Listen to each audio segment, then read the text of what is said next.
Hello students, welcome to online classes of MICS Education. সরকারি চাকরির প্রস্তুতির জন্য অন্যতম সেরা প্রতিষ্ঠান। এখানে আপনারা WBCS, railway, PSC, SSC, school service commission, defence এবং অন্যান্য যে কোনো ধরনের রাজ্য সরকারের এবং কেন্দ্রীয় সরকারের চাকরির জন্য প্রস্তুতি নিতে পারেন ইংরেজি এবং বাংলা উভয় মাধ্যমেই। অভিজ্ঞ শিক্ষকের দ্বারা প্রশিক্ষণ দেওয়া হয়। এছাড়া প্রতি সপ্তাহে অনলাইন মক টেস্ট এবং প্রতি মাসে মাসিক মক টেস্টের মাধ্যমে আমরা ছাত্রদের সার্বিক মূল্যায়ন করে থাকি। এছাড়া সমস্ত ক্লাসের স্টাডি মেটেরিয়াল আমরা স্টুডেন্টদের পিডিএফ হিসেবেও প্রোভাইড করে থাকি। সমস্ত লাইভ ক্লাসের রেকর্ডিং দেওয়া হয়। তাহলে আজকেই যোগাযোগ করুন আমাদের সাথে নিচে দেওয়া নাম্বারগুলিতে এবং সরকারি চাকরির প্রস্তুতির জন্য নিজেকে আরেক ধাপ এগিয়ে নিয়ে যান। ধন্যবাদ। দেখো, তোমাদের ইকোনমিক্সে আমি তোমাদের ইন্ডাস্ট্রিটা পড়াচ্ছিলাম। তো ইন্ডাস্ট্রির মধ্যে আমি তোমাদের আগের দিনের ক্লাসে ইন্ডাস্ট্রি কি কি ধরনের ইন্ডাস্ট্রি হতে পারে এবং সেখান থেকে আমরা প্রথম ইন্ডাস্ট্রিয়াল যে পলিসি 1948-এ যেটা নেওয়া হয়েছিল সেটা আমরা পড়েছিলাম। তার সাথে সাথে আমরা দেখেছিলাম তিনটে পার্টে আমাদের ভাগ করা হয়েছিল। তারপরে ইন্ডাস্ট্রিয়াল রেজলিউশন, যেটা 1956 সালে করা হয়। নিউ ইন্ডাস্ট্রিয়াল পলিসি 1956-এ গঠন হয়, যেটা দ্বিতীয় শিল্পনীতি নামে গঠিত, যেটা সেকেন্ড 5 ইয়ার প্ল্যান অর্থাৎ দ্বিতীয় পঞ্চবার্ষিকী পরিকল্পনার আন্ডারে গড়ে উঠেছিল প্রশান্ত চন্দ্র মহালানবিশের মডেলের উপর ভিত্তি করে, যেখানে ভারী শিল্পের উপর বেশি জোর দেওয়া হয়েছিল, যেটা ভারতের ইন্ডিয়ান ইকোনমিকে উন্নত করেছিল। এবং সেখান থেকেই আমরা দেখেছিলাম যে আগের ক্লাসে ইন্ডিয়ান স্ট্যাটিস্টিক্যাল ইনস্টিটিউট স্থাপন করা হয়েছিল, যেটা 1949-এ জাতীয় ইনস্টিটিউটের অনুমোদন পায়। সেখানে 56-এ আমরা তিনটে শিডিউলে শিল্পকে ভাগ করেছিলাম, শিডিউল এ, বি এবং সি, যেখানে গভর্নমেন্ট সেক্টর, ইন্টারমিডিয়েট স্টেট এবং কিছু বেসরকারি ক্ষেত্রের আমরা লক্ষ্য করেছিলাম। এবং 1956-এর ইন্ডাস্ট্রিয়াল পলিসিকে আমরা ভারতের অর্থনীতির সংবিধান বা the Bible of the state capitalism বা the economic constitution of the country হিসেবে বলেছিলাম। তো এগুলো আমাদের আগের কথা বলা হয়েছিল। এবং 1956-এ প্রথম ভারতীয় মুদ্রার অবমূল্যায়ন ঘটানো হয়, যেটা বেশি পরিমাণে ইনভেস্টমেন্ট করার জন্য। এবং 1957-এ ক্ষুদ্র শিল্প অর্থাৎ স্মল স্কেল ইন্ডাস্ট্রিদের ক্ষেত্রে সংরক্ষণ দেওয়ার কথা ঘোষণা করেছিল গভর্নমেন্ট। ওকে, এতটা পড়া হয়েছিল আগের দিন, তাই তো? হ্যাঁ স্যার। ওকে, দেখো, আজকে আমরা শুরু করছি 1969। একটা গুরুত্বপূর্ণ পদক্ষেপ ছিল ইন্ডিয়ান ইকোনমির ক্ষেত্রে 1969-এ, যেখানে প্রথমবার আসে যে MRTP অ্যাক্ট। খুবই ইম্পর্টেন্ট একটা অ্যাক্ট, যেটা হচ্ছে MRTP অ্যাক্ট, যেটা হচ্ছে monopolistic and restrictive trade practice. Okay, খুবই ইম্পর্টেন্ট একটা জিনিস, যেটাকে আমরা বাংলাতে বলি একচেটিয়া নিয়ন্ত্রণ এবং প্রতিরোধমূলক আইন। Okay, monopolistic and restrictive trade practices, যার মাধ্যমে কি করা হয় 1969 সালে 1969-এ যেসব বড় বড় শিল্পগুলো ছিল, যেগুলি একচেটিয়া শিল্প হিসেবে চিহ্নিত হয়, সেগুলিকে বিশেষভাবে নিয়ন্ত্রণ করার জন্য এই মনোপলিস্টিক অ্যাক্টটাকে নিয়ে আসা হয়, যেটার বাংলাটা বললাম দেখো, একচেটিয়া নিয়ন্ত্রণ এবং প্রতিরোধমূলক আইন। এর উদ্দেশ্য কি ছিল? এটা চালু করা হয় 1969। খুবই গুরুত্বপূর্ণ, পরীক্ষায় প্রচুর কোশ্চেন আসে। MRTP অ্যাক্ট কবে চালু করা হয়? খুবই ইম্পর্টেন্ট কোশ্চেন, কিন্তু পরীক্ষায় প্রচুর বার এসেছে, রিপিট এসেছে। এবং MRTPর ফুল ফর্মও কিন্তু আমাদের জানতে হয়। এই অ্যাক্টটা পাস করা হয় 1969-এ। 18th ডিসেম্বর ভারতীয় সংসদ বা ইন্ডিয়ান পার্লামেন্ট এই অ্যাক্টটাকে পাস করে এবং এটাকে কার্যকরী করা হয় 1969-এর ফার্স্ট ডিসেম্বর, মানে ডিসেম্বর মাসের 1 তারিখে প্রেসিডেন্ট এটাতে অ্যাসেন্ট দিয়েছিলেন। তো সম্মতি, এটা আমরা জানি, প্রেসিডেন্ট অ্যাসেন্ট দেওয়ার পরে এই জিনিসগুলো কিন্তু হয়ে থাকে। Okay? এবং কার্যকরী করা হয়, দেখো, এরপরে জুন মাসের 1 তারিখে এটাকে কার্যকরী করা হয়। খুবই ইম্পর্টেন্ট ইনফরমেশন, দত্ত কমিটির সুপারিশে। Very very important information. সালের ক্ষেত্রে এতটা শুধু 1969 মনে রাখলেও কোন কমিটির সুপারিশে এটা কিন্তু খুবই ইম্পর্টেন্ট। দত্ত কমিটির সুপারিশে, যার প্রেসিডেন্টের নাম ছিল সুবিমল দত্ত। এটা জেনারেলি নাম তুলে কোশ্চেন জেনারেলি আসে না, কিন্তু কোন কমিটির সুপারিশে এমআরটিপি অ্যাক্ট চালু করা হয়, দত্ত কমিটি, এটা কিন্তু আমাদের খুবই ইম্পর্টেন্ট জিনিস। ওকে, এই এমআরটিপি অ্যাক্টকে 2009 সালে বাতিল করা হয় এবং তার জায়গায় কম্পিটিশন 1 এবং কম্পিটিশন 2 এই আইন দুটিকে আনা হয়। ওকে, তো জিনিসগুলো কি সেগুলো আমি পরে তোমাদেরকে বলবো। 2009 সালে যখন পলিসি আসবে, একটু পরেই আসবে, তখন আমি এগুলো সম্পর্কে বলবো। তো এই মানে বেসিক্যালি এমআরটিপি অ্যাক্টের কারণ কি, যখন 1956 এ বিভিন্ন ইন্ডাস্ট্রি বা ভারী শিল্প গঠন করা হলো, সেই শিল্পগুলোকে একচেটিয়া শিল্প হিসেবে তাদেরকে কিন্তু চিহ্নিত করা হয়েছিল। অর্থাৎ যদি বলি স্টিলের ক্ষেত্রে, তো স্টিলের ক্ষেত্রে যে কোম্পানিগুলোকে নিযুক্ত করা হয়েছিল তারা একচেটিয়া বাণিজ্য করত। তো এই একচেটিয়া বাণিজ্যের ক্ষেত্রে সবসময় একটা সমস্যা দেখা দেয় কি, তারা নিজেদের পছন্দ মতো দাম বাড়াতে পারে এবং সেই দামের উপর সঠিকভাবে নিয়ন্ত্রণ করা যায় না, এবং তার সাথে সাথে জিনিসের কোয়ালিটির কিন্তু উন্নতি হয় না। এবার যদি আমরা কম্পিটিশন থাকে মার্কেটের মধ্যে, তাহলে কিন্তু তারা নিজেদের যে মানে প্রোডাক্ট গুলো থাকবে তার উন্নতি করার চেষ্টা করবে। এক্সাম্পল হিসেবে আমরা বলতে পারি যে কিছুদিন ধরে দেখো জিও খুব ভালো, প্রথম প্রথম মিডল ডে জিও খুব ভালো চলছিল। এরপর দেখো জিও থেকে ঠিকঠাক ভাবে সার্ভিস দিচ্ছিল না। এখন ভোডাফোন যখনই দেখো আস্তে আস্তে তার ফেসিলিটিটা ভালো বাড়িয়েছে, সঙ্গে সঙ্গে জিও কিন্তু আস্তে আস্তে নড়ে চড়ে বসেছে সার্ভিসটাকে ঠিক করার জন্য। তার মানে যদি জিও দেখে যে সার্ভিস উন্নতি না করে সে ভালো প্রফিট পাচ্ছে, তাহলে সে কেন উন্নতি করবে? এখন দেখছে ভোডাফোন থেকে শুরু করে এয়ারটেল উন্নতি করছে বলে তার কাছে কাস্টমার যাচ্ছে, তখন কিন্তু জিওকেও নড়ে চড়ে বসতে বাধ্য হয়েছে তাদের সার্ভিসটাকে ঠিক করার জন্য। ওকে, এই জন্য যেকোনো ইকোনমিতে কম্পিটিশন থাকাটা কিন্তু খুবই জরুরি। নেক্সট দেখো, এমআরটিপি অ্যাক্ট চেঞ্জ হওয়ার পরে এরপর একটা নতুন জিনিস আসে। 1973 তে ইন্দিরা গান্ধী সরকারের আমলে নিয়ে আসা হয় ফেরা, এবং সেটাকে মডিফাই করা হয় ফেমাতে। এই ফেরা আর ফেমা জিনিসটা কি? ফেরাটা হচ্ছে ফরেন এক্সচেঞ্জ রেগুলেশন অ্যাক্ট, আর ফেমা হচ্ছে ফরেন এক্সচেঞ্জ ম্যানেজমেন্ট অ্যাক্ট। দুটো কিন্তু পরীক্ষায় কোশ্চেন এসে থাকে, ফেরা আর ফেমা। তো ফেরা জিনিসটা কবে চালু হলো, ফেমাটাকে কেন চালু করা হলো, সেটা সম্পর্কে আমি বলছি। দেখো, এই যে ফেরা অ্যাক্টটাকে, এটাকে চালু করা হয়েছিল 1973। খুবই গুরুত্বপূর্ণ।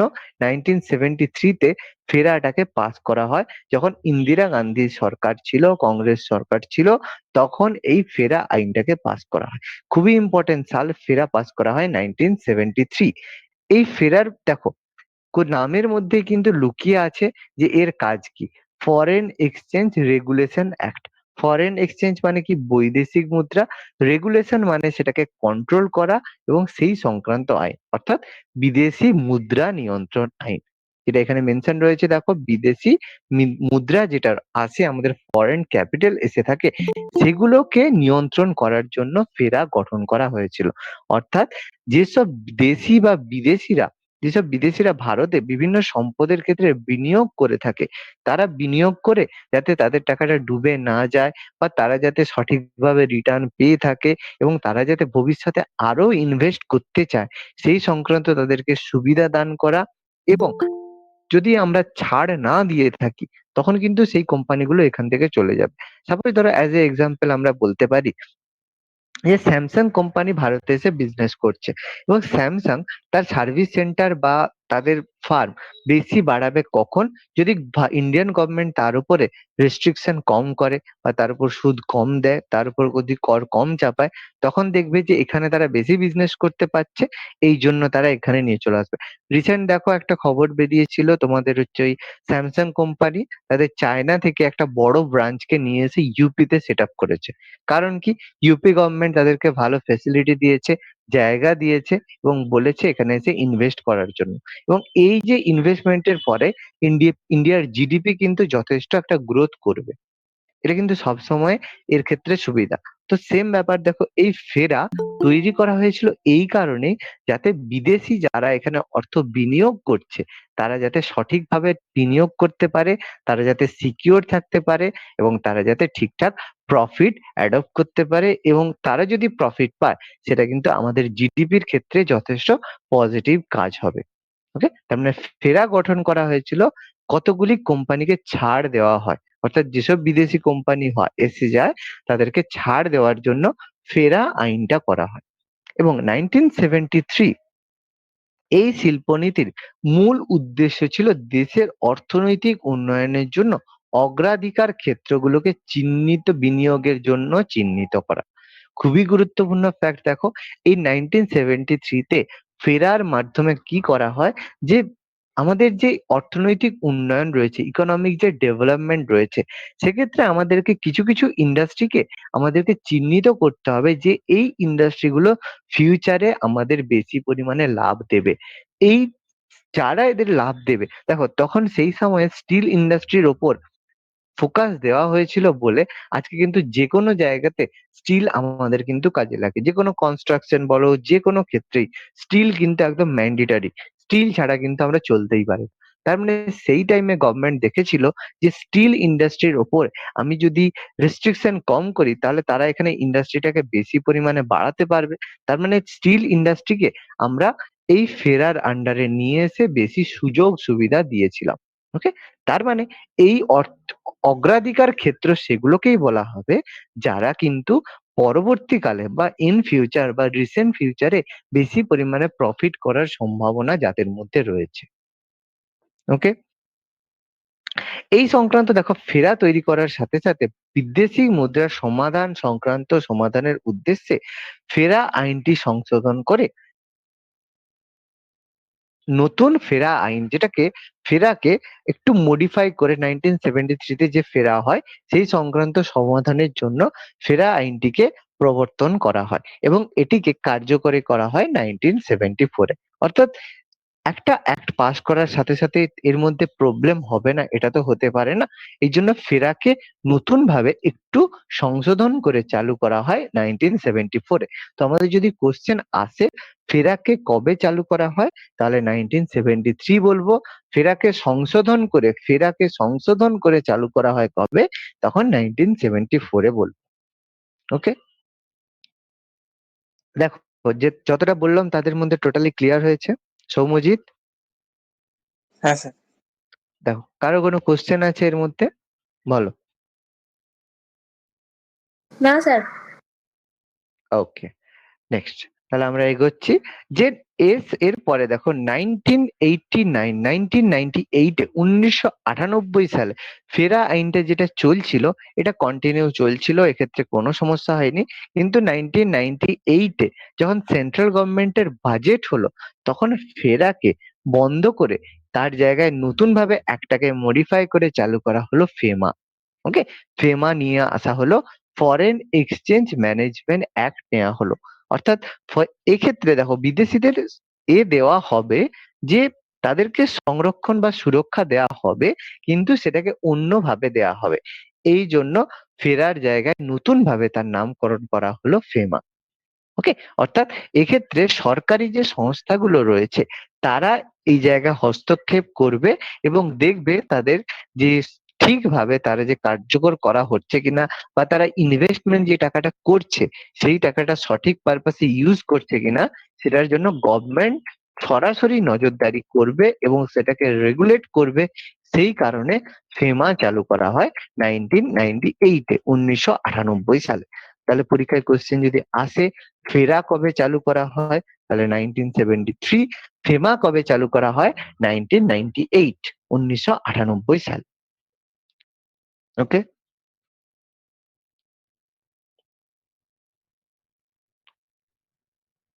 ওকে, নেক্সট দেখো 1997 এটা এ বিলোপ উনিশ, সাধন কেন হয়? হ্যাঁ বলো। এই ফেমা একটা বিলোপ সাধন কেন হয়? বিলোপ মানে এটাকে ফেরাটাকে লেখা যায়। উঠিয়ে তার জায়গায় ফেমা করা হয়েছে। ফেরাকে উঠিয়ে কোনো একটা তুমি যদি অ্যাক্ট করো, যেমন মনে করো হিস্ট্রিতে আমি বলেছিলাম বাংলার গভর্নরকে করে কে বাংলার গভর্নর জেনারেল করা হয়। তার মানে বাংলার যখন গভর্নর জেনারেল করা হবে, তাহলে বাংলা গভর্নরের পদটাকে তো অবলুপ্ত করা হবে, তাই না? হ্যাঁ স্যার। তার মানে ফেমা যখন এলো, সেম রয়েছে, নামটাকে মডিফাই করা হলো, যে একটা নতুন ভাবে তাকে ইমপ্লিমেন্ট করে তার নাম ফেমা করা হলো। মানে সেক্ষেত্রে সরকারের যে রেস্ট্রিকশন বলো বা সরকার তার উপর নজরদারি বলো বা তাদেরকে বেশি পরিমাণে সুযোগ দেওয়া বলো, সেই বেশি পরিমাণে সুযোগ দিয়ে ফেমাকে চালু করা হয়। ম্যানেজমেন্ট মানেই দেখো, রেগুলেশন ছিল আর একটা ম্যানেজমেন্ট ছিল। ম্যানেজমেন্ট মানে কি, সরকার সেই জায়গায় হস্তক্ষেপ করবে এবং তাদেরকে আরো যাতে বেশি সুবিধা পায় এবং তাদের টাকা যাতে ডুবে না যায়, সেই সংক্রান্ত তারা হস্তক্ষেপ করবে। ওকে, দেখো, নেক্সট দেখো, হ্যাঁ স্যার।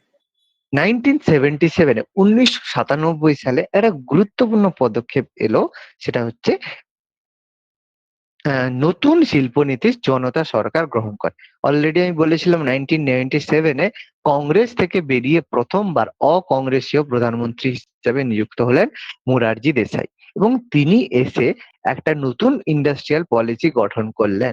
অর্থাৎ সেখানে মানে মোরারজি দেশাই এসে মূল উদ্দেশ্য ছিল তার গ্রামাঞ্চলে যে ক্ষুদ্র শিল্প বা কুটির শিল্পের উন্নতি করা। যেটা দেখো এর আগে গান্ধীজিও বলেছিলেন, তিনি তার হরিজন আন্দোলনের মাধ্যমেও দেখো, এক্স্যাক্টলি এখানে বলা আছে নিচে দেখো, গান্ধীজির আদর্শবাদের দিকটিকে কিন্তু এর সাথে প্রতিস্থাপন করা যেতে পারে। দেখো গান্ধীজি যখন হরিজন আন্দোলন করেছিল, সেখানেও তিনি কিন্তু যে ক্ষুদ্র শিল্প বা কুটির শিল্পের উপর তিনি কিন্তু জোর আরোপ করেছিলেন। অর্থাৎ সেই নীতিকেই কিছুটা ফলো করে মোরারজি দেশাই এটাকে ইমপ্লিমেন্ট করলেন, যে আহ, ক্ষুদ্র শিল্পের উপর বেশি পরিমাণে জোর দিতে হবে, যেটাকে ক্ষুদ্র শিল্পকে আমরা বলবো small scale industry cottage and village industry. এটাকে বলবো স্মল স্কেল মানে ক্ষুদ্র শিল্প, মানে স্মল স্কেল ইন্ডাস্ট্রি কটেজ মানে হচ্ছে গৃহশিল্প, গৃহশিল্প, আর ভিলেজ ইন্ডাস্ট্রি মানে গ্রাম্য শিল্প।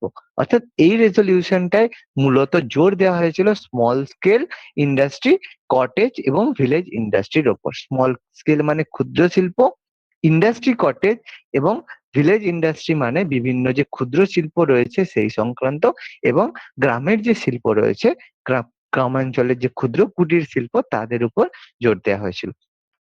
এখান থেকেই দেখো সেকেন্ড 5 ইয়ার প্ল্যান, যেটা 1956 নেহেরু মহালানবিস মডেল, যেটাকে এতদিন কংগ্রেস গভর্নমেন্ট ফলো করে এসেছিল, সেখান থেকে কিছুটা অগ্রসর হলো গান্ধীবাদী অর্থনৈতিকের দিকে। তাই না? সবসময় আমাদের মনে রাখবে, পরীক্ষায় বিভিন্ন সময় কোশ্চেন আসে যে গান্ধীজির অর্থনৈতিক উন্নয়ন কার উপর বেস করেছিল, তাহলে সেটা অবশ্যই ক্ষুদ্র শিল্প বা কুটির শিল্পের উপর বেস করে গান্ধীজির অর্থনৈতিক উন্নয়ন প্রতিস্থাপিত হয়েছিল, এবং সেই সংক্রান্ত রেজলিউশন গ্রহণ করা হয় 1977 সালে ইন্ডাস্ট্রিয়াল পলিসি রেজলিউশনের মাধ্যমে।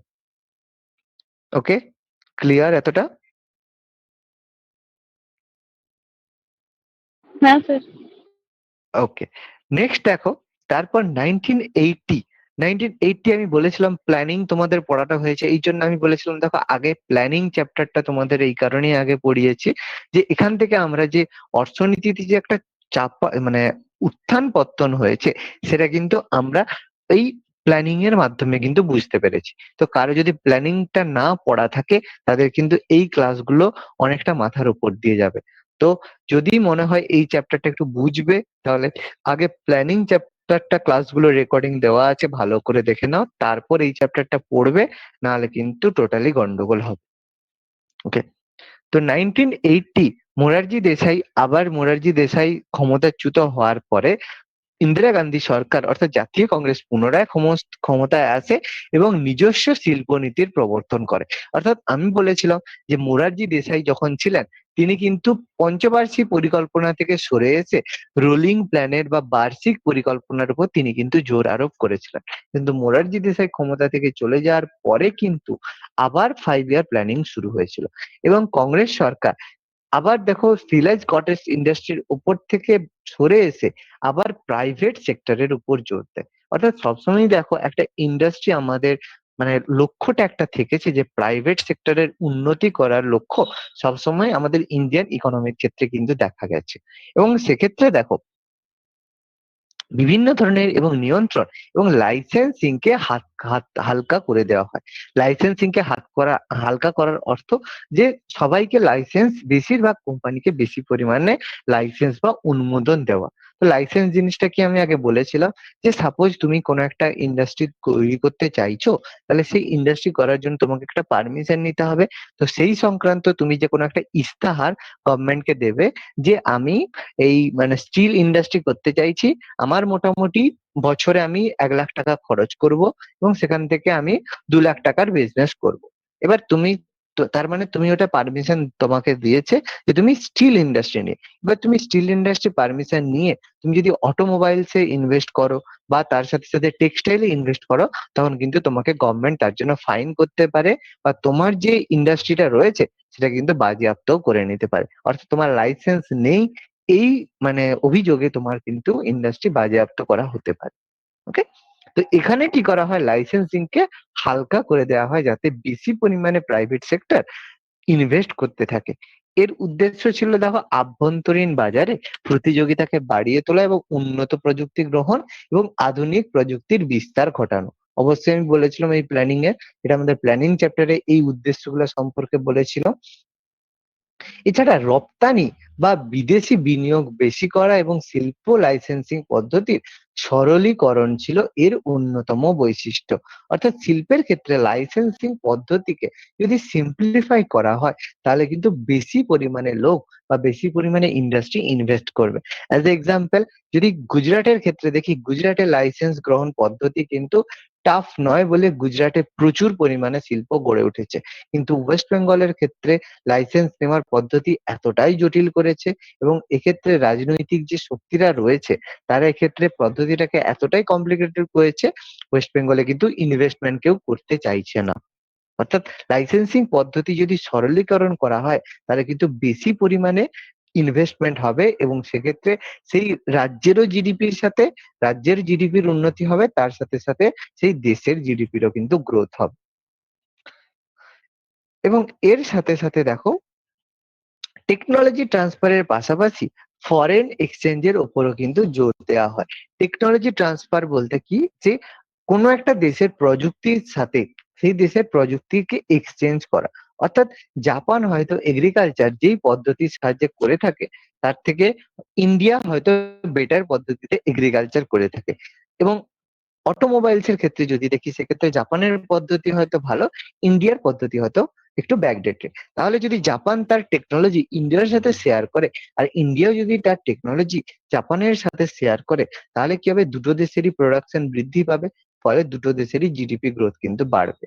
এবং এই কারণে টেকনোলজি ট্রান্সফার করা হয়, তার পাশাপাশি ফরেন এক্সচেঞ্জের ওপরও জোর দেওয়া হয়। অর্থাৎ বেশি পরিমাণে যে যে যে পদ্ধতি গ্রহণ করলে বেশি পরিমাণ টাকা ইনভেস্ট করা যাবে, তার উপর যোগ দেওয়া হয়। এই জন্য 1982 সালকে প্রধানমন্ত্রী ইন্দিরা গান্ধী উৎপাদনশীলতার বছর বা প্রোডাক্টিভিটি ইয়ার হিসেবে ঘোষণা করেছেন। অর্থাৎ এক্ষেত্রে বেশি পরিমাণে প্রোডাকশন বা উৎপাদন বৃদ্ধি করা হয়েছিল বলেই ইন্দিরা গান্ধী এটাকে উৎপাদনশীলতার বছর বা প্রোডাক্টিভিটি ইয়ার বলেছেন।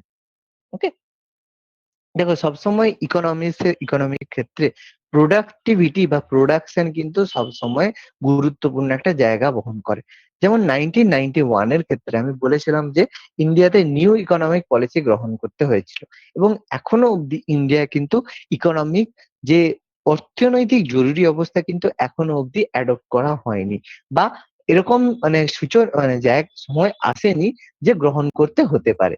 তো এর কারণ কি, একটা কারণেই কিন্তু এতদিন এটা গ্রহণ করা মানে সম্ভব হয়নি বা আসেনি।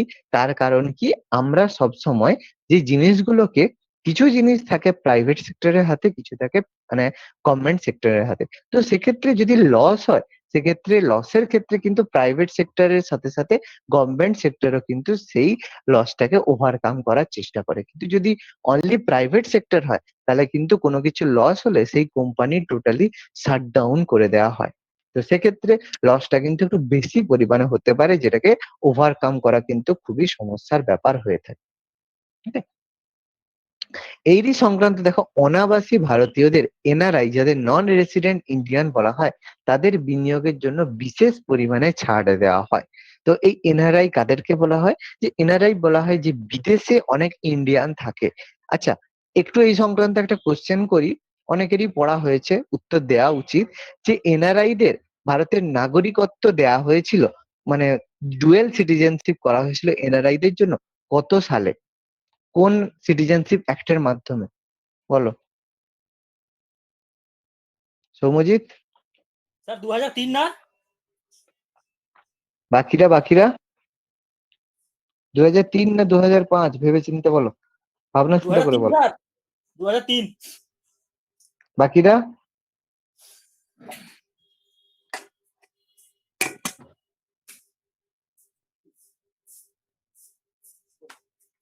কি হবে?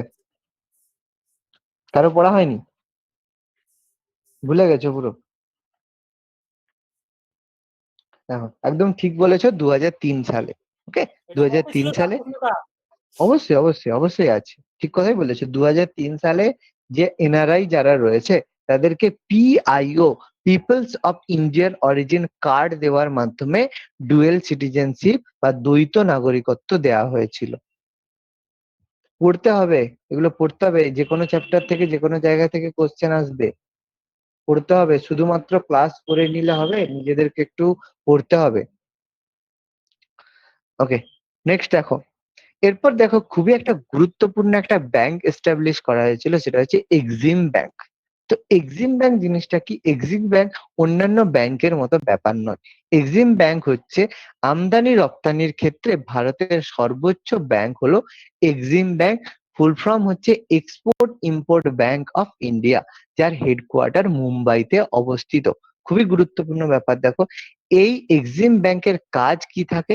এক্সিম ব্যাংক কি করে? ভারতের যেটা গঠন করা হয় সালটা দেখো, 1982, 1982 সালে এই এক্সিম ব্যাংককে গঠন করা হয় এবং তার আন্ডারে নিয়ে আসা হয় যে অ্যাক্ট যেটা ছিল সেটা 1981 সালের অ্যাক্ট, এবং প্রতিষ্ঠা করা হয় 1982 সাল। অ্যাক্ট যখন হয়, জেনারেল তার পরের বছর এটাকে কার্যকরী করা হয়। তো এর কাজ কি? ভারতের যে বিভিন্ন আমদানি বা রপ্তানির ক্ষেত্রে যে পরিমাণ নীতি গ্রহণ করা এর উদ্দেশ্য। অর্থাৎ যদি কোনো কেউ ভারতে এসে ইনভেস্ট করতে চায়, তাহলে তার আমদানি, তার যে রপ্তানির ক্ষেত্রে যে নিয়মগুলো হবে সেগুলো নির্ধারণ করবে এক্সিম ব্যাংক। বা তুমি যদি বিদেশ থেকে যদি ভারত কিছু আমদানি করে, তো সেক্ষেত্রে কতটা তারা কর দেবে বা নেগোশিয়েট করবে, সেই সংক্রান্ত এক্সিম ব্যাংক সমস্ত কিছু নির্ধারণ গ্রহণ করে থাকে।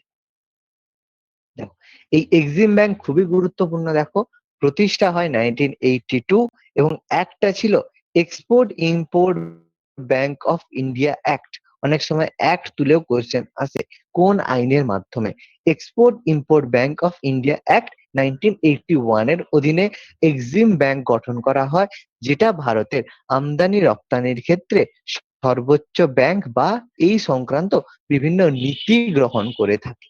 ওকে, এই সংক্রান্ত দেখো বিভিন্ন অন্তরাষ্ট্র ব্যবসা এবং বিদেশি বিনিয়োগের ক্ষেত্রে এরা গুরুত্বপূর্ণ ভূমিকা গ্রহণ করে। তো অন্তরাষ্ট্র ব্যবস্থা বলতে যে বিভিন্ন দেশের সাথে বিভিন্ন দেশের যে বাণিজ্য হয়ে থাকে সেই সংক্রান্ত, বা কোনো দেশ যদি আমাদের এখানে এসে বিনিয়োগ করে থাকে, তো বিনিয়োগ সংক্রান্ত যেসব নিয়ম পালন করতে হবে সেগুলো এক্সিম ব্যাংক বলে থাকে। ওকে, দেখো, নেক্সট দেখো, যেটা খুবই একটা গুরুত্বপূর্ণ একটা ব্যাপার, কনজিউমার প্রোটেকশন অ্যাক্ট। যে যারা ক্রেতা সুরক্ষা আইন, যেটা একটা খুবই গুরুত্বপূর্ণ। দেখো, আমরা কোনো কিছু যদি কিনতে গিয়ে ঠকে যাই, তখন আমরা বলি যে কনজিউমার ফোরামে যাব, অর্থাৎ গ্রাহক সেবা কেন্দ্রে যাব, যারা দেখবে যে আমার সাথে ঠিকঠাক, আমাকে ঠিকঠাক জিনিস দেওয়া হয়েছে কিনা, বা যে সেলার বিক্রি করছে সে কোনো রকমের 2 নম্বরই কাজ করেছে কিনা, করে আমাকে বিক্রি করেছে কিনা, সেগুলো সংক্রান্ত মানে নির্ধারণ করে থাকে এই কনজিউমার ফোরাম। ওকে, সেই সংক্রান্ত অ্যাক্ট আছে কনজিউমার প্রোটেকশন অ্যাক্ট 1956, যেখানে আমদানির উপর পরিমাণগত বাধা তুলে উৎপাদিত দ্রব্যের ওপর ট্যারিফ রেট চালু করা হয়। দেখো, 1985 সালে কনজিউমার প্রোটেকশন অ্যাক্ট আসা হয়, যার মাধ্যমে যে আমদানির উপর পরিমাণগত বাধা তুলে নেওয়া হয়। অর্থাৎ আমদানির ক্ষেত্রে সবসময় একটা রেস্ট্রিকশন থাকে যে এত, মানে অ্যামাউন্টের বেশি কেউ আমদানি করতে পারবে না। তো তো সেই সংক্রান্ত একটা পরিমাণগত বাধাকে তুলে নেওয়া হয়, এর ফলে বেশি পরিমাণ জিনিস ইন্ডিয়াতে ইনভেস্ট করা বা ইন্ডিয়াতে আসা শুরু করে। এই আমদানির ওপর পরিমাণগত বাধা তুলে উৎপাদিত দ্রব্য, যেটাকে প্রডিউসার গুডস বলা হয়, তার উপরে ট্যারিফ রেট চালু করা হয়। অর্থাৎ তুমি বিদেশ থেকে খনিজ তেল বা কোনো কিছু মানে খাদ্যশস্য আমদানি করলে সেটাকে যখন ফাইনাল গুডস তৈরি করে বিক্রি করবে, তখন তার উপরে ট্যারিফ রেট বা একটা ট্যাক্স তোমাকে দিতে হবে। সেই ট্যারিফের আন্ডারেই দেখো, এর আগে কিছুদিন আগে অব্দি যে ভ্যাট ব্যবস্থাটা ছিল, সে ভ্যাটটাই ট্যারিফ রেটের একটা গুরুত্বপূর্ণ মডিফাইড ফর্ম। সেটা আমি একটু পরেই বলবো যে ভ্যাট কেন চালু হলো বা ভ্যাট কোন আইনের ভিত্তিতে চালু হলো। সেখানটা দেখো এই ট্যারিফ রেটের আন্ডারেই আছে। দেখো এখানেই চলে আসে, দেখো মড ভ্যাট চালু করা হয় প্রথমে। মডিফাইড ভ্যালু অ্যাডেড ট্যাক্স, যেটাকে মড ভ্যাট বলা হয়ে থাকে। যেটাকে মড ভ্যাট, এমওডি, মডিফাইড কি এমওডি, আর ভ্যাট হচ্ছে ভ্যালু অ্যাডেড ট্যাক্স। ওকে, এই ভ্যাটটাকেই পরবর্তীকালে পরিবর্তন করে আমাদের জিএসটি চালু করা হয়, যেটা বর্তমানে আমাদের চলছে এখন। তো এই কর নীতিতে স্থিতিশীলতা আনার জন্যই দেখো ভ্যাটটাকে চালু করা হয়। এবং এই কনজিউমার প্রোটেকশন অ্যাক্ট যেটাকে চালু করা হয় 1956 সালে। তাহলে ভ্যাট যদি কবে চালু করা হয় বললে বলতে হবে 1985 সালে, 1955। 1985 এ ট্যারিফ রেট চালু করা হয় এবং ট্যারিফ রেটের সাথে সাথে ভ্যাটটাকেও চালু করা হয়। এবং এর উদ্দেশ্য ছিল যে ভারতীয় ক্রেতা বা কনজিউমারদের স্বার্থ রক্ষা করা। খুবই গুরুত্বপূর্ণ একটা ফ্যাক্টর, যাতে যারা এখানে কোনো কিছু কিনছে তারা যাতে ঠকে না যায়, বা যদি ঠকে যায় তাহলে যে সেলার, তার কাছ থেকে কিভাবে ক্ষতিপূরণ নিয়ে যে ক্রেতাকে দেওয়া হবে, সেই সংক্রান্ত আলোচনা বা তাই সেই সংক্রান্ত রুলস এন্ড রেগুলেশন এখানে করা হয়। যেমন অনেক সময় থাকে দেখবে যে যখন সাপোজ একটা জিনিস হয়েছিল, তোমরা হয়তো মানে বিভিন্ন জায়গায় পড়েছো বা দেখেছো যে একবার কোনো একটা আইফোন কেনার সময় কেউ একজন ব্যক্তি হয়তো দামটা হঠাৎ করে কমে গিয়েছিল বলে সে আইফোনটা খুব কম দামে এসেছিল। সে কিন্তু সে সঙ্গে সঙ্গে সেটাকে অর্ডার করে দিয়েছিল। তারপর সেখানে দেখলো যে ভুল করে ওই দামটা অতটা কমিয়ে দেওয়া হয়েছিল, সেটা ভুলবশত। সেই জন্য সেই লোকটাকে কিন্তু তখন সেই প্রোডাক্টটা ডেলিভার করা হয়নি। কিন্তু সেই লোকটা যখন কনজিউমার ফোরামে গিয়ে বলল, তখন কিন্তু তাকে সেই ফোনটা, যে আইফোনটা, তাকে সেই প্রাইসে, যে ডিসকাউন্ট, যে কম প্রাইসে যেটা অ্যালাউ করা হয়েছিল, যেটা বলা ছিল, সেই প্রাইসেই দিতে হয়েছে এবং তার সাথে সাথে কোম্পানিকে কিন্তু ক্ষতিপূরণও দিতে হয়েছিল। ওকে, এগুলো কিন্তু হয়ে থাকে। আর তোমাকে যদি কেউ কোনো জিনিস বিক্রি করে, অনলাইনের ক্ষেত্রে বলো, অফলাইনের ক্ষেত্রে বলো, অ্যামাজনে তুমি কিছু অর্ডার দিলে, সেটা হয়তো কোনো খারাপ জিনিস এলো, তুমি যদি সেটা গিয়ে কোম্পানিকে বলো বা অ্যামাজনেই তুমি যদি রিপোর্ট করো বা কনজিউমার ফোরামে গিয়ে দেখো, বা তুমি সেখানে পুরোটা প্রুফ দিলে যে আমাকে এই জিনিস অর্ডার করেছিলাম, এটা এসেছে, তাহলে কিন্তু তোমার যে জিনিসটা তার দামও তুমি পাবে, এর সাথে সাথে তুমি একটা ক্ষতিপূরণের অ্যামাউন্টও পাবে। ওকে, তো এই সংক্রান্ত দেখো 1985 এ এই ভ্যাটটাকে চালু করা হয় এবং খুবই একটা গুরুত্বপূর্ণ পদক্ষেপ, যেটা ইন্ডিয়ান ইন্ডাস্ট্রির ক্ষেত্রে একটা গুরুত্বপূর্ণ ব্যাপার হয়েছিল। সেটা 1986 এ কি করা হয়, বিভিন্ন রুগ্ন শিল্প কোম্পানিদের জন্য তৈরি করা হয় বিআইএফআর। খুবই গুরুত্বপূর্ণ একটা সংগঠন গঠন করা হয়, BIFR, board of industrial and financial reconstruction. খুবই গুরুত্বপূর্ণ একটা সংগঠন বিআইএফআর তৈরি করা হয়। এই বিআইএফআই এর কাজ কি ছিল দেখো, এই বিআইএফআই এর কাজ কি ছিল? এই বিআইএফআই যে বিভিন্ন রুগ্ন কোম্পানি বা রুগ্ন শিল্প কাদেরকে বলা হয়, যেসব কোম্পানি খুব অনেক দিন ধরে, জেনারেলি 5 থেকে 10 বছর যদি কোনো একটা কোম্পানি লস করতে থাকে বারবার, তখন তাকে রুগ্ন কোম্পানি বা সিক কোম্পানি বলা হয়ে থাকে। সেটা বিভিন্ন কোম্পানির ক্ষেত্রে বিভিন্ন হয়। কোনো কোম্পানির ক্ষেত্রে 5 বছর হয়, কোনো কোম্পানির ক্ষেত্রে 10 বছর হয়। রিসেন্টলি কোন কোম্পানিকে সিক কোম্পানি দেওয়া হয়েছে বলতে পারবে? সমাজিত, প্রদীপ, রিসেন্টলি সিক কোম্পানি কাকে বলা হয়েছে?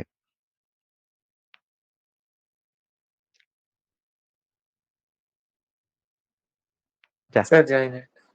দেখো, বিএসএনএল কে রিসেন্টলি সিক কোম্পানির তকমা দেওয়া হয়েছে। বিএসএনএল এর এতটা লসের জন্য বিএসএনএল কে বর্তমানে সিক ইন্ডাস্ট্রিজ কোম্পানি বলা হয়েছে।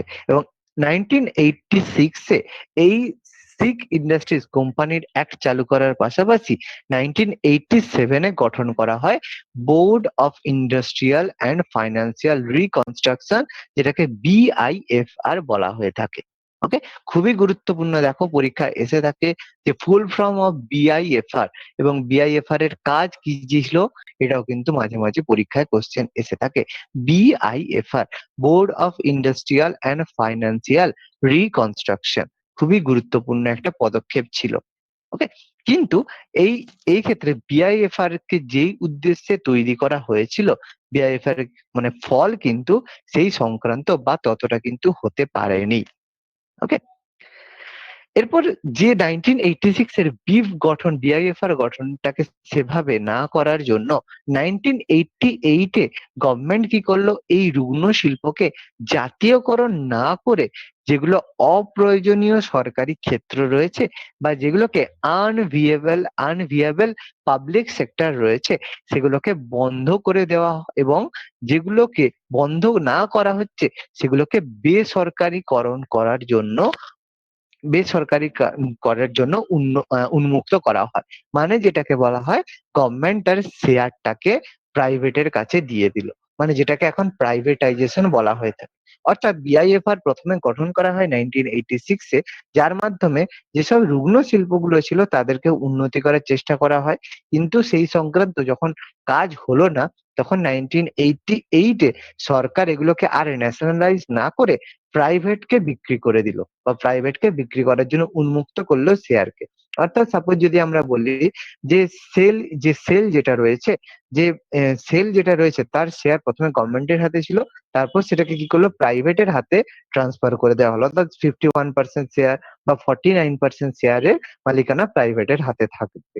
এবার যদি বেশিরভাগ 51% শেয়ার করে দেয়, তাহলে সেটা টোটালি প্রাইভেট সেক্টরের হাতে চলে যাবে।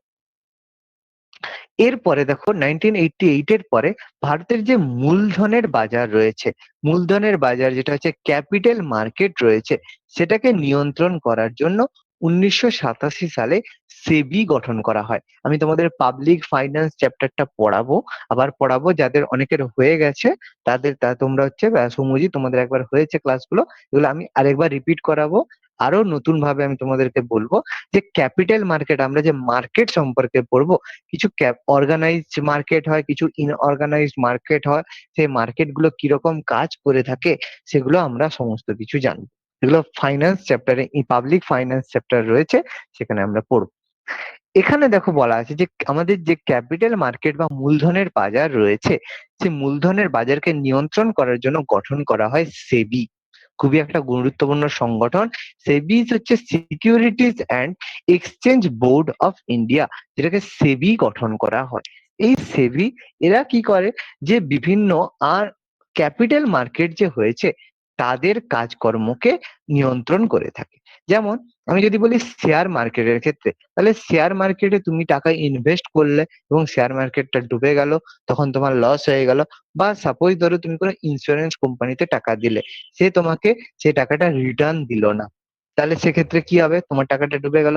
ব্যাংকে তুমি টাকা রাখলে, ব্যাংক ব্যবসা গুড়িয়ে চলে গেল, তোমাকে কোনো টাকা দিল না, তাহলে তুমি কার কাছে যাবে? তাহলে সেই সংক্রান্ত টোটালি নিয়ন্ত্রণ করার জন্য, অর্থাৎ ব্যাংককে লাইসেন্স, শেয়ার বাজারকে কন্ট্রোল করার জন্য, ইন্স্যুরেন্স সেক্টরকে কন্ট্রোল করার জন্য সেবি গঠন করা হয়েছিল। Security exchange board of India SEBI 1987 এ গঠন করা হয় ভারতের মূলধনের বাজার বা ক্যাপিটাল মার্কেটকে নিয়ন্ত্রণ করার জন্য এটি গঠন করা হয়েছিল। এবং সেবি তার কাজকর্ম শুরু করে 1987 এ গঠন করা হলেও তার কাজকর্ম শুরু করে 1992 তে এটাকে টোটালি এবং কমপ্লিট ভাবে এটাকে অ্যাক্টিভ করা হয়। ওকে, বলো এর মধ্যে কারো কোনো কোশ্চেন আছে নাকি?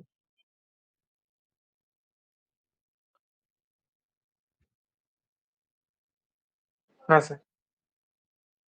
সুপ্রীত, সোনালী, সঞ্জীব, না স্যার, কোনো কোয়েশ্চেন নেই। পূজা, রুম্পা, সঞ্চারী, প্রিয়াঙ্কা?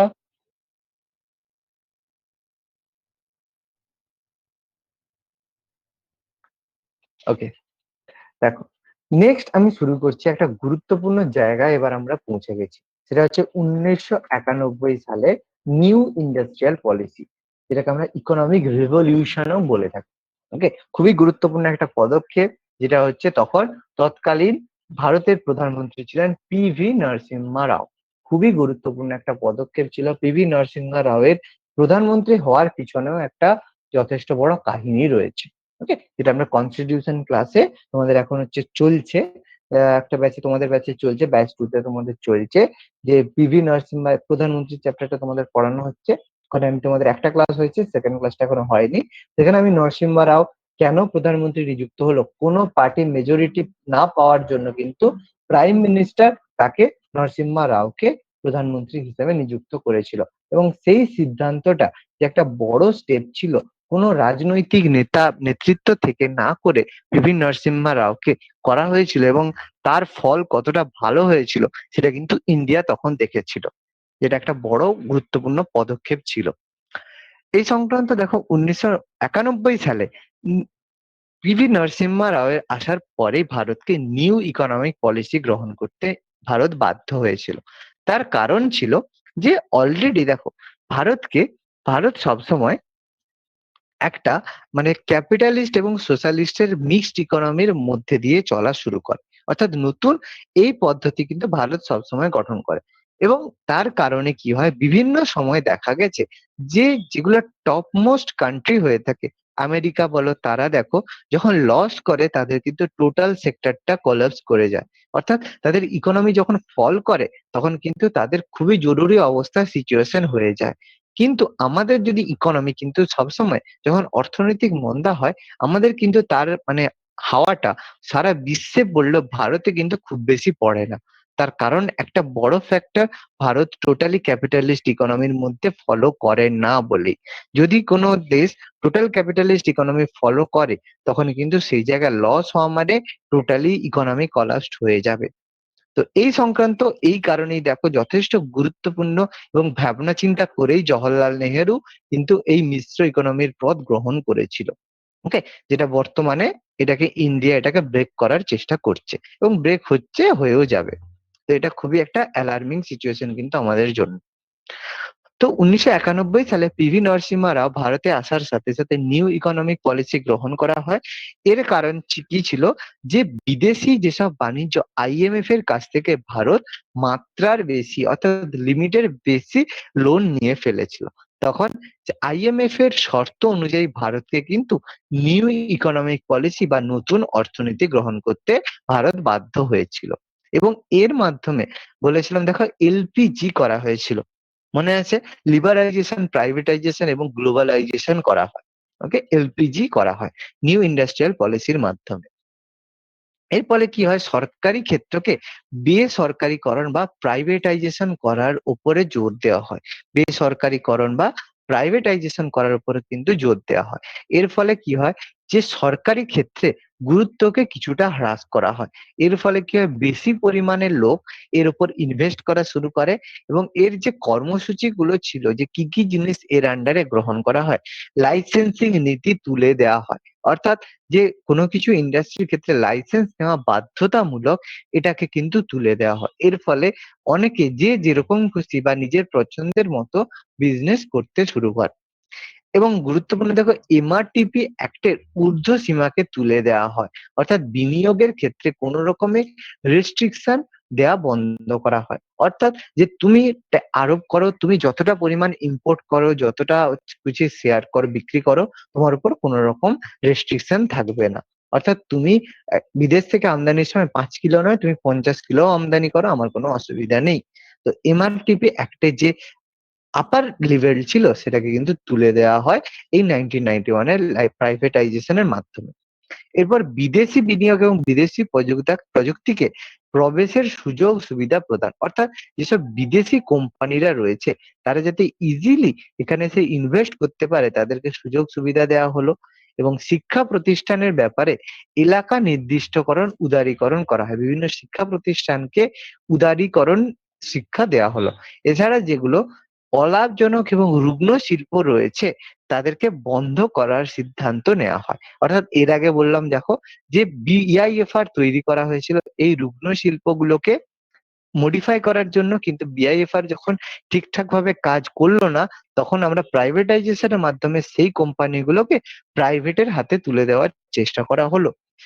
এখান থেকে দেখো যাদেরকে প্রাইভেট নিল না, অর্থাৎ ক্ষুদ্র ক্ষুদ্র এবং ক্ষতিগ্রস্ত শিল্পকে যেগুলোকে প্রাইভেট নিল না সেগুলোকে সরাসরি টোটালি বন্ধ করার সিদ্ধান্ত নেওয়া হলো এবং সেই নীতিটাকে বিদায় নীতি বলা হয়ে থাকে, সেগুলোকে বিদায় নীতি বলা হয়ে থাকে এবং বাধ্যতামূলক ভাবে ঋণ মূলধনকে শেয়ার মূলধনে রূপান্তর করা হয় এবং যে ঋণ মূলধন রয়েছে সেগুলোকে শেয়ার মূলধনে রূপান্তর। ঋণ মূলধন বলতে কি, যে সাপোজ তুমি একটা কোনো কিছু নিয়েছো, ক্রেডিট নিয়েছো কারো কাছ থেকে, তাহলে তুমি কারো কাছ থেকে যদি ব্যাংকের কাছ থেকে তুমি সাপোজ 10 লাখ টাকার লোন নিয়েছো, তাহলে সেই 10 লাখ টাকা যে তুমি নিলে সেটা কিন্তু তোমার একটা ক্যাপিটাল, বা তুমি সেটাকে গেন করলে বা তুমি সেটাকে কোনো একটা কাজে তৈরি করলে, সেই ঋণ মূলধনকে করে দেওয়া হলো শেয়ার মূলধনে পরিণত করা হলো। অর্থাৎ তুমি সেই যে টাকাটা নিলে সেই টাকাটাকে তুমি বিভিন্ন সেক্টরে বিভিন্ন জায়গায় ভাগ করে দিলে। এর আগে কি করা হতো, যে তুমি সাপোজ কোনো কিছু একটা পারপাসে ঋণ নিলে তোমাকে সেই পারপাসেই কিন্তু ইউজ করতে হবে, তুমি তার বাইরে ইউজ করতে পারবে না। তো এই পলিসির মাধ্যমে তুমি যে কোনো পারপাসে লোন নাও, সেটাকে তুমি যে কোনো পারপাসে ইউজ করো, শুধু শেষে এসে আমাকে ইনভেস্টটা বা রিটার্নটা আমাকে ঠিক মতো দিয়ে দিতে হবে। এটাকে বলা হয় ঋণ মূলধনকে শেয়ার মূলধনে পরিণত করা। ওকে, এবং এইভাবে বিদেশি যে রপ্তানিকে বাড়ানোর উদ্দেশ্যে ইলেকট্রনিক হার্ডওয়্যার প্রযুক্তি পার্ক, যেটা ইলেকট্রনিক হার্ডওয়্যার টেকনোলজি পার্ক গঠন করা হয় এবং সফটওয়্যার টেকনোলজি পার্ক এগুলো গঠন করা হয়। অর্থাৎ যারা বিদেশি রপ্তানির ক্ষেত্রে ই ইএইচটিপি ইলেকট্রনিক হার্ডওয়্যার টেকনোলজি পার্ক গঠন করা হয় আর এসটিপি গঠন করা হয়। এরা কি করতে থাকে, এদের কাছ থেকে এরা বিভিন্ন সেক্টরে গিয়ে বা বিভিন্ন মানে হার্ডওয়্যার টেকনোলজির মাধ্যমে আমরা আমাদের ভারতে যেসব হার্ডওয়্যার বা বিভিন্ন ইলেকট্রনিক গুডস থেকে শুরু করে বিভিন্ন হার্ডওয়্যার যেগুলো তৈরি করা হচ্ছে সেগুলো বেশি যাতে বিক্রি করা হয়, যেগুলোকে আমরা পার্ক বলা হয়েছে। এই সেন্সে আমরা যখন মলে যাই তখন দেখবো যে বিভিন্ন ধরনের মল থাকে, দেখো ই মল থাকে, যে বিভিন্ন জায়গায় থাকে, এবার যেখানে ইলেকট্রনিক গুডস, বহু ধরনের ইলেকট্রনিক গুডস একসাথে বিক্রি করা হয়।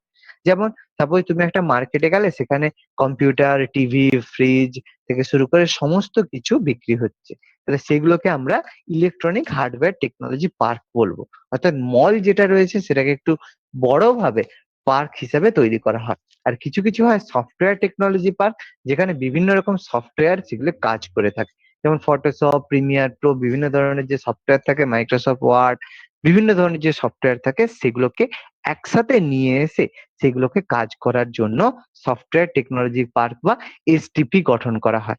ইএইচটিপি আর এসটিপি গঠন করা হয় 1991 সালে নিউ ইন্ডাস্ট্রিয়াল পলিসির মাধ্যমে। খুবই গুরুত্বপূর্ণ পদক্ষেপ। ওকে, এরপর দেখো বিদেশি সরাসরি বিদেশি পুঁজি, যেটা বিদেশি পুঁজিকে আমরা ফরেন ডেভেলপ ডাইরেক্ট ইনভেস্টমেন্ট বলা হয়, এফডিআই বলা হয়ে থাকে। আমরা প্রায়ই নিউজে টিউজে দেখি যে এফডিআই এর পরিমাণকে বাড়ানো হয়েছে। এফডিআই যদি বাড়ানো হয় তাহলে বিদেশ থেকে বেশি পরিমাণে ইনভেস্টমেন্ট আমাদের এখানে হবে, তাহলে বেশি পরিমাণে এফডিআই যদি আমরা করতে পারি তাহলে ভারতের জিডিপির গ্রোথ কিন্তু অনেক বেশি হবে। ওকে, এছাড়া সরকারি নিয়ন্ত্রণে যেসব শিল্প ছিল, যেসব শিল্প সরকারের অধীনে 17টা শিল্প ছিল, সেই 17টা শিল্পকে কমিয়ে এনে 6টা করা হয়। অর্থাৎ প্রায় গভর্নমেন্ট কি করলো, তার হাত থেকে বেশিরভাগ শিল্পকে প্রাইভেটের হাতে দিয়ে দিল। ওকে, 17টা থেকে নিজের থেকে শিল্পকে নিয়ে যাওয়া হলো 6টা শিল্প, যেগুলো 6টা শিল্প শুধুমাত্র গভর্নমেন্টের হাতে থাকবে, বাকি সমস্ত শিল্প প্রাইভেটের আন্ডারে পাঠিয়ে দেওয়া হলো। এরপর দেখো কি করা হয়, অর্থের যোগান এর পরিমাণের নিয়ম বৃদ্ধি করা হয়। অর্থাৎ অর্থের যোগানকে আমরা বলতে পারি ক্যাপিটাল অ্যাডিকুয়েন্সি, অর্থাৎ বিভিন্ন অর্থের যোগানের পরিমাণের উপর নিয়মের উপর পরিবর্তন করা হয়। তাহলে অর্থের যোগান পরিবর্তন কিভাবে করা যেতে পারে, দেখো যে অর্থের যোগান আমি বাড়াতে পারি কখন আর অর্থের যোগান আমি কমাতে পারি কখন। যদি দেখো এখন ব্যাংকে তোমার ইন্টারেস্ট রেট দিচ্ছে সেভিংস কোনো একটা এতে, সাপোজ 2%। এবার ব্যাংক যদি বলে তুমি আমার কাছে ইনভেস্ট করো বা আমার কাছে বন্ড করো, 5 বছরের জন্য ইনভেস্ট করো বা বন্ড করো, আমি তোমাকে 5% ইন্টারেস্ট দেবো। তখন তুমি দেখলে যে 2% সেভিংস অ্যাকাউন্টে পড়ে থাকার থেকে আমি যদি 5% সেভিংস করি, তাহলে বেশি পরিমাণ টাকা আমি রিটার্ন পাবো 5 বছর পরে। তখন কি হবে, তোমার হাতে অর্থের যোগান কিন্তু কমে যাবে। অর্থাৎ গভর্নমেন্ট যদি দেখে কোনো সময় ইকোনমিতে অর্থের যোগান বাড়ানোর প্রয়োজন রয়েছে, তাহলে কি করবে, অর্থের যোগান বাড়ানোর প্রয়োজন থাকলে ইন্টারেস্ট রেটকে কমিয়ে দেবে। ফলে তুমি আর কোনো জায়গায় ইনভেস্ট না করে নিজের হাতে টাকা রাখার চেষ্টা করবে। ইন্টারেস্ট রেটকে যদি বাড়িয়ে দেয়, তখন তুমি নিজের হাতে টাকা না রেখে ব্যাংকে টাকা ইনভেস্ট করার চেষ্টা করবে। এইভাবে কিন্তু ক্যাপিটাল অ্যাডিকুয়েন্সি বা অর্থের যোগানকে আমরা পরিবর্তন করতে পারি। তো সেক্ষেত্রে দেখো কি কি পদক্ষেপ নেওয়া যেতে পারে, যে এসএলআর কে কমিয়ে দেওয়া যেতে পারে। এসএলআর আমি যেটা এক্ষুনি বললাম, স্ট্যাটিউটারি লিকুইডিটি রেশিও, প্রায় পরীক্ষায় কোশ্চেন এসে থাকে। এই এসএলআর এর পরিমাণকে কমিয়ে দেওয়া। এসএলআর মানে এই জিনিসটাই যে কতটা টাকা তোমার বাইরে রয়েছে আর কতটা টাকা তোমার এর মধ্যে রয়েছে, বন্ডের মধ্যে রয়েছে, সেটাকে এসএলআর বলা হয়। তারপরে আমি বললাম আরো দুটো জিনিস দেখো, ধারের উপর সুদের হার বা লেন্ডিং রেটকে আমরা যদি কমিয়ে দিই, তাহলে হবে অর্থের যোগান, তাহলে পরিবর্তিত হবে। এছাড়া যদি ডিপোজিট রেট, যেটা আমি বললাম যে কোনো যখন যদি আমি ইনভেস্টমেন্টের ডিপোজিট রেটকে যদি আমি বাড়াই বা কমাই, সেক্ষেত্রে অর্থের যোগান পরিবর্তিত হবে। এছাড়া আমরা যদি কি বেসরকারি মিউচুয়াল ফান্ড এবং বিদেশি বিনিয়োগকারী যে সংস্থা, যেগুলোকে ক্যাপিটাল মার্কেটকে প্রবেশের অনুমতি দিয়ে থাকি, তাহলে কিন্তু আমাদের ক্যাপিটাল অ্যাডিকুয়েন্সি বাড়তে বা কমতে পারে। অর্থাৎ যদি আমরা বিদেশি সংস্থাকে এখানে প্রবেশের অনুমতি দিই, তাহলে এখানে রেটটা বাড়বে, অর্থের যোগান বৃদ্ধি পাবে। আর যদি কমিয়ে দিই বা অনুমতি না দিই, তাহলে কম পরিমাণ টাকা এখানে ইনভেস্ট হবে। ওকে, দেখো এতটার মধ্যে কারো কোনো বুঝতে অসুবিধা আছে নাকি? 1991 নিউ ইকোনমিক পলিসি কিন্তু ভেরি ভেরি ইম্পর্টেন্ট একটা ফ্যাক্টর। স্যার এসএলআর টা একবার বলুন। এসএলআরটা মানে, এসএলআর যে বললাম স্ট্যাচুটারি লিকুইডিটি রেশিও, মানে সাপোজ ধরো যে তোমার কাছে তোমার সাপোজ গভর্নমেন্টের হাতে যে ক্যাশ রাজস্ব রয়েছে, সেটা হচ্ছে সাপোজ তোমার ধরো 500 কোটি টাকার সম্পদ গভর্নমেন্টের কাছে রয়েছে। এবার সেই সংক্রান্ত যদি 500 কোটি টাকার টোটাল আমাদের কারেন্সি থাকে, তো টোটাল কারেন্সি বা 2000 টাকা, 500 টাকা, 100 টাকার নোট করে টোটাল 5000 টাকার নোট আমাদের এখানে রয়েছে। এবার এই টোটাল টাকাটা সবসময় তো পাবলিকের হাতে থাকে না, কিছু টাকা ব্যাংকের হাতে থাকে, কিছু টাকা গভর্নমেন্টের হাতে থাকে। দেখো যত টোটাল কারেন্সি, টোটাল টাকা কি পাবলিকের হাতে থাকে? নিশ্চয়ই থাকে না, ব্যাংকের হাতে অনেক টাকা থাকে, কিছু টাকা আমাদের রিজার্ভেও থাকে। তাহলে সেই রিজার্ভের পরিমাণ যদি আমরা কমাতে বাড়াতে পারি, তাহলে যদি আমি টাকাটা ঋণের পরিমাণ বাড়িয়ে দিই, যে আমি ইনভেস্টমেন্ট রেটটা যেটা আমাদের এই যে বললাম ডিপোজিট রেটটাকে যদি আমি বাড়িয়ে দিই, তখন তুমি কি করবে, সমাজ টাকা পয়সা নিয়ে গিয়ে ব্যাংকে জমা দেবে। তার মানে তোমার কাছে টাকার পরিমাণ কম থাকছে, ব্যাংকের কাছে বেশি থাকছে। তাহলে সেইটাকে বলবো SLR, statutory liquidity ratio. Liquid money মানে কোনটাকে বলা হয়, যেই টাকাটা আমরা দেখতে পাচ্ছি কিন্তু টাচ করতে পারছি না। লিকুইড মানি মানে তোমার অ্যাকাউন্টে যে টাকাটা আছে, তারপর তোমার অ্যাকাউন্টে 10 কোটি টাকা আছে, 10 কোটি টাকা আছে, তুমি কি সেটাকে হাতে বের করে সঙ্গে সঙ্গে দেখাতে পারবে যেটা 10 কোটি টাকা? তুমি শুধু অ্যাকাউন্টে সেটাকে দেখাতে পারবে। সাপোজ কোনো একটা ব্যাংকে 10 জন রয়েছে। এবার 10 জন সবাই যে যদি ব্যাংকে বলে আমার যত টাকা আসছে আমাকে ক্যাশে দিয়ে দাও, ব্যাংক কি দিতে পারবে? কখনোই কিন্তু ব্যাংক দিতে পারবে না। কারণ ব্যাংকের কাছে লিকুইড মানি আছে, হার্ড মানি কিন্তু নেই। ব্যাপারটা বোঝা গেছে বৈশাখী? হ্যাঁ স্যার। ওকে, দেখো আর কারো কোনো কোশ্চেন বলো। 1991 নিউ ইকোনমিক পলিসির মধ্যে কারো কোনো প্রবলেম আছে কিনা বলো।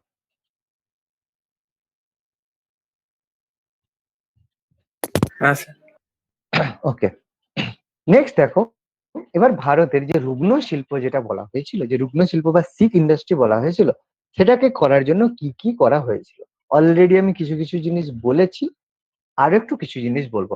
প্রথমবার ভারতে এই যে রুগ্ন শিল্প সমাধানের উদ্দেশ্যে চতুর্থ পঞ্চবার্ষিকী পরিকল্পনা বা 4-5 ইয়ার প্ল্যানিং যখন আসে, তখন থেকে কিছু ব্যবস্থা নেওয়া হয়। এই কারণে দেখো প্রথমবার 1991 সালে আইআরসিআই যে industrial reconstruction corporation of India, যেটাকে আইআরসিআই গঠন করা হয়েছিল, যারা এই সংরক্ষণ যাতে ভারতের যে রুগ্ন শিল্পকে পুনরুদ্ধার করার কিছুটা চেষ্টা করেছিল 1971 সালে। আইআরসিআই 1971 সালে আইআরসিআই গঠন করা হয়। এরপর সেটা ঠিকঠাক ভাবে কাজ না হওয়ার জন্য 1984 সালে গঠন করা হয় IRBI, industrial reconstruction bank of India, যেটাকে পুনর্গঠন করে এটাকে নামকরণ করা হয় IRBI, industrial reconstruction bank of India. এরপর দেখো 1985 সালে এসআইসিএ গঠন করা হয়, অর্থাৎ শিখ ইন্ডাস্ট্রিয়াল কর্পোরেশন কোম্পানি অ্যাক্টের মাধ্যমে, যেটা হয়েছিল 1985 সালে তিওয়ারি কমিটির সুপারিশে। দেখো তিওয়ারি কমিটির সুপারিশে এই 1985 সালে এসআইসিএ গঠন করা হয়, এবং এর সাথে সাথে অ্যাট লাস্ট, যেটা আমি তোমাদের একটু আগেই ভালো করে বোঝালাম, সেটা গঠন করা হয় 1987 সালে বিআইএফআর গঠন করা হয়। 1987 সালে বিআইএফআর গঠন করা হয় অ্যাট লাস্ট, যেটা কি করেছিল ভারতের অর্থনৈতিক মানে রুগ্ন শিল্পকে সাহায্য করার জন্য লাস্ট গঠন করা হয় board of industrial and financial reconstruction, board for industrial and financial reconstruction, BIFR গঠন করা হয়। ওকে, রুগ্ন শিল্প সমাধানের জন্য এই স্টেপগুলো কিন্তু নেওয়া হয়েছে। এরপর দেখো 1993 সালে আইএসআই এর প্রফেসর ডক্টর ওঙ্কার গোস্বামীর নেতৃত্বে অর্থমন্ত্রীকে একটা রিপোর্ট দেওয়া হয়। সেই রিপোর্টের ভিত্তিতে মেট্রোপলিটন শহরে first track winding up tribunal গঠন করা হয়। দেখার দরকার নেই, এটা খুব একটা ইম্পর্টেন্ট নয়, কারণ 1993 সালে আইএসআই এর প্রফেসর ওঙ্কার গোস্বামী কি করেছিলেন, অর্থ কমিটিকে তার এই সংক্রান্ত রিপোর্ট দিয়েছিল, যার আন্ডারে first track winding up tribunal গঠন করা। এরপর 1987 সালে আইআরবিআই কে পুনর্গঠন করে গঠিত করা হয় আইআইবিআই, যেটা ভারতের শিল্প বিনিয়োগ bank, industrial investment bank of India, IIBI গঠন করা হয়। ওকে, প্রত্যেকেরই উদ্দেশ্য ছিল ভারতের রুগ্ন শিল্পকে পুনরুদ্ধার করা। এই সংক্রান্ত দেখো 1985 সালে অর্থমন্ত্রী পি চিদম্বরম ছিলেন, তিনি এসআইসিআই এর পরিবর্তে এসআই এসআইসিআই এর পরিবর্তে বিশেষ ক্ষেত্রে রুগ্ন শিল্প, যেটাকে এসআইসি, যেটা গঠন করেন, যে শিখ ইন্ডাস্ট্রিয়াল কোম্পানিজ অ্যাক্ট বা স্পেশাল প্রভিশন বিল সংসদে পেশ করে। এর মাধ্যমে করা হয় কি, যে নতুন বিলের দ্বারা সেই ইউনিট শিল্পগুলিকে রুগ্ন বলে ঘোষণা করা হবে, যেগুলোকে ধারাবাহিকভাবে ঋণ পরিবর্তনে পরিশোধ করতে ধারাবাহিকভাবে ব্যর্থ হবে। যেটা আমি অলরেডি বললাম, যে যারা বারবার ঋণ পরিশোধ করতে ব্যর্থ হবে, যেমন বিএসএনএল এর কথা বললাম, সেই বিলের মাধ্যমে তিনি বলেন যে যারা যারা বারবার প্রতি বছর মানে বিল পরিশোধন করতে যেসব গভর্নমেন্ট সেক্টর ব্যর্থ হবে, তাদেরকে শিখ ইন্ডাস্ট্রি বলে ঘোষণা করা হবে। ওকে, এবার দেখো নবরত্ন সংস্থা, অলরেডি মনে হয় জিওগ্রাফি স্যার তোমাদের বলে দিয়েছিল যে নবরত্ন সংস্থা কি, যে কিছু কিছু কোম্পানি রয়েছে যাদেরকে সরকারের অনুমোদন ছাড়াই যারা 1,000 কোটি টাকা পর্যন্ত বিনিয়োগ করতে পারে। খুবই ইম্পর্টেন্ট একটা জিনিস, যেটা অলরেডি আশা করি জিওগ্রাফিতে তোমাদের পড়ানো হয়েছে। যেসব সংস্থাগুলো সরকারের অনুমোদন ছাড়া 1,000 কোটি টাকা পর্যন্ত বিনিয়োগ করতে পারে, তাদেরকে নবরত্ন কোম্পানি বলা হয়ে থাকে। এই একটা পাস করা হয় 3টে শ্রেণীতে। জেনারেলি কেন্দ্রের যে পাবলিক সেক্টর রয়েছে বা কেন্দ্রের যে পাবলিক সেক্টর রয়েছে, সেটাকে 3টে ভাগে ভাগ করা হয়: নবরত্ন, মহারত্ন এবং গুণরত্ন। এই সেন্ট্রাল কেন্দ্রীয় পাবলিক সেক্টরকে বলা হয় সেন্ট্রাল পাবলিক সেক্টর এন্টারপ্রাইজ, সিপিএসই বলা হয়ে থাকে। এই সিপিএসপি 3টে বিভাগে ভাগ করা হয়, দেখো মহারত্ন, নবরত্ন এবং ভিন্নরত্ন। ওকে, এটা হচ্ছে মিনিরত্ন। দেখো নবরত্ন, মিনিরত্ন এবং হচ্ছে মহারত্ন, এইভাবে ভাগ করা হয়ে থাকে। তো এই বর্তমানে বলেছিলাম, দেখো 2020 সালের লাস্ট রিপোর্ট অনুযায়ী নবরত্ন সিপিএসই, সিপিএসই বললাম পাবলিক সেক্টর এন্টারপ্রাইজ, যেটাকে বললাম সেন্ট্রালের সেন্ট্রাল পাবলিক সেক্টর এন্টারপ্রাইজ, এরকম 14টি সংস্থা রয়েছে। তো তার লিস্ট দেওয়া আছে, ভারত ইলেকট্রনিক্স লিমিটেড থেকে শুরু করে 14টা লিস্ট তোমাদেরকে দেওয়া রয়েছে। ওকে, এরপর যে ভারতে বর্তমানে মহারত্ন যেসব কোম্পানি, এরকম 10টি সংস্থা মহারত্ন কোম্পানি রয়েছে, যার মধ্যে দেখো প্রথমে ভিল রয়েছে, ভারত হেভি ইলেকট্রনিক্স লিমিটেড রয়েছে, ভিল রয়েছে, এবং বিভিন্ন বিপিসিএল রয়েছে, ভারত পেট্রোলিয়াম কর্পোরেশন লিমিটেড, কোল ইন্ডিয়া লিমিটেড, গেল রয়েছে, এইচপিপিএল রয়েছে, হিন্দুস্তান পেট্রোলিয়াম কর্পোরেশন লিমিটেড, এই জিনিসগুলো, আইওসিএল রয়েছে, ইন্ডিয়ান অয়েল কর্পোরেশন লিমিটেড, এই ধরনের মহারত্ন কিছু রয়েছে, 10টি মহারত্ন রয়েছে। তার মধ্যে সেলও রয়েছে, স্টিল অথরিটি অফ ইন্ডিয়া লিমিটেডও রয়েছে। এবার নবরত্ন মহারত্নের পাশাপাশি এর পাশাপাশি যেসব মিনি রত্ন কিছু কিছু ক্যাটাগরি দেওয়া হয়েছে, সেই মিনি রত্ন কি কি, যারা মোট মিনি রত্নের সংখ্যা রয়েছে 63টি, তার মধ্যে মোট মোট 74টি মিনিরত্ন রয়েছে, যার মধ্যে মিনিরত্ন ক্যাটাগরি 1-এ রয়েছে 63টি এবং মিনিরত্ন ক্যাটাগরি 2-তে রয়েছে মোট 12টি কোম্পানি।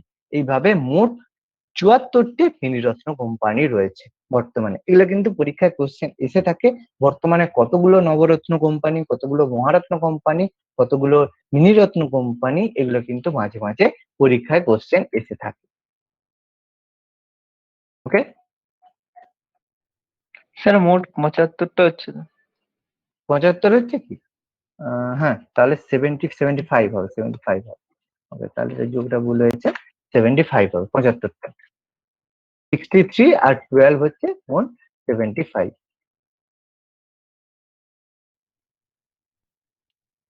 হুম, আচ্ছা, এবার সেকেন্ড,